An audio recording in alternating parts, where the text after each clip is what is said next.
ఎల్నిలో effect టమాటా రైతులపై పడుతోంది. ఇప్పటికే గత పంటలో నష్టపోయిన రైతులు ఈసారైనా గట్టెక్కుదామని సాగు చేస్తే చీడపీడలు ఆశించి పూత మొత్తం రాలుతోందని కడప జిల్లా రైతులు వాపోతున్నారు. ప్రభుత్వమే ఆదుకోవాలని కోరుతున్నారు.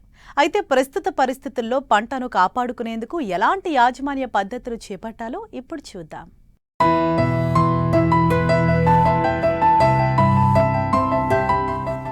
అధిక ఉష్ణోగ్రత టమాటా రైతుల పాలిట శాపంగా మారింది. ఎల్నినో కారణంగా వర్షాలు కురవకపోగా ఉక్కపోత పెరిగిపోయింది. దీంతో తెగుళ్లు, పురుగులు టమాటా పంటపై దాడి చేస్తున్నాయి. దీంతో కడప జిల్లా పులివెందుల మండలంలోని టమాటా రైతులు ఆందోళన వ్యక్తం చేస్తున్నారు.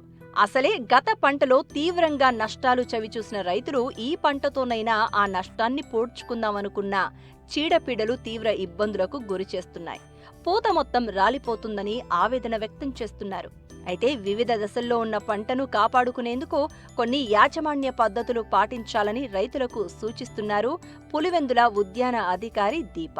ఇప్పుడు 70-75 రోజులు అవుతుంది పూత వచ్చినా గానీ ఈ వాతావరణానికి అనుకూలించలేక రాలిపోతుంది. పెట్టుబడి కూడా దబ్బే అవకాశమే లేదు. ఇది 70-80 వేలు నాకు పెట్టుబడి వచ్చింది, నష్టపోవాల్సి వచ్చింది. పోయిన తప్ప కూడా ఇట్టే వేసినాము. జనవరి, ఫిబ్రవరి ఆ టైంలో వేసి మార్చి, ఏప్రిల్ దాకా ఉండేది. అప్పుడు రేట్లు లేక ఇబ్బంది పడినాము.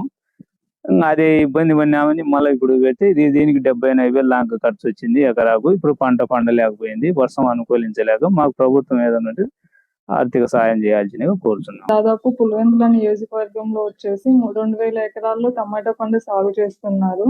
ఈ సంవత్సరం ఎల్నినో ప్రభావం ఎక్కువ ఉండడం వలన వర్షపాతం తగ్గిపోయి ఉష్ణోగ్రతలను పెరిగే అవకాశం ఉంది.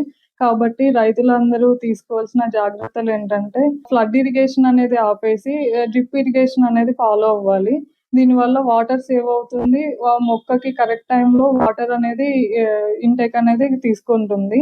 అంతేకాకుండా టెంపరేచర్స్ ఇంక్రీజ్ అవుతున్నాయి కాబట్టి కొంచెం మొక్క మొదళ్లలో గడ్డి కానీ లేదు అంటే ఆ ఫామ్ వేస్ట్ కానీ ఏదైనా లీవ్స్ లిటర్ ఇలాంటిది వేసుకోవడం వల్ల మొక్కకి మాయిశ్చర్ కన్జర్వేషన్ ఎక్కువ జరిగి కొంచెం మొక్క పెరుగుదలకి ఉపయోగపడుతుంది. అంతేకాకుండా వీక్లీ ఇంటర్వెల్స్ లో 13-0-45 కానీ లేదు అంటే థయో యూరియా 13-0-45 అయితే 7 గ్రాములు లీటర్ నీటికి, అలానే థయో యూరియా అయితే 1 గ్రాము లీటర్ నీటికి ఆల్టర్నేట్ వీక్స్ లో స్ప్రే చేసుకున్నట్టయితే మొక్కలకి అడిషనల్ సపోర్ట్ అనేది ఇస్తుంది. దీనివల్ల కొంచెం మొక్క స్ట్రెస్ కి గురి అవ్వకుండా పెరుగుదలకి తోడ్పడుతుంది. అంతేకాకుండా 2 వారాలకు ఒకసారి కాల్షియం నైట్రేట్ ఇలాంటివి డ్రిప్ ద్వారా పంపించుకున్నట్లయితే మొక్క అనేది పెరుగుదలకి ఉపయోగపడి కొంచెం ఫ్లవర్ డ్రాప్, ఫ్రూట్ డ్రాప్ అనేది తగ్గి పెరిగే అవకాశం ఉంది. అంతేకాకుండా ఈ వాటర్ స్ట్రెస్ వల్ల సకింగ్ పెస్ట్ ఇన్ఫెస్టేషన్ అనేది ఎక్కువ వస్తుంది. లైక్ థ్రిప్స్ కానీ లేదు అంటే జాసిడ్స్ కానీ లీఫ్ మైనర్ కానీ ఇలాంటివి మొక్కకి పురుగులు వ్యాపించే అవకాశం ఉంది. దీనికోసం రైతులు అనేవారు ఎకరానికి 20 చొప్పున ఇవి sticky traps, yellow sticky traps, blue sticky traps, white sticky traps అనేది మొక్కకి ఎకరానికి పంట మధ్యలో పెట్టుకున్నట్లయితే కొంచెం సకింగ్ పెస్ట్ ఇన్ఫెస్టేషన్ అనేది తగ్గుతుంది. దానితో పాటు మనం ఇనిషియల్ స్టేజ్ లో ఏంటంటే థయోమిథాక్సమ్ కానీ అదే థ్రిప్స్ కి అయితే తర్వాత పిప్రోనిల్ కానీ థయోమిథాక్సమ్ కానీ లేదు అంటే స్పైనోసైడ్ కానీ ఇలా దశల వారీగా స్ప్రే చేసుకున్నట్లయితే కొంచెం పెస్ట్ ఇన్ఫెస్టేషన్ అనేది తగ్గుతుంది. దీనివల్ల కొంచెం మనకి దిగుబడి ఎక్కువ వచ్చే అవకాశం ఉంది.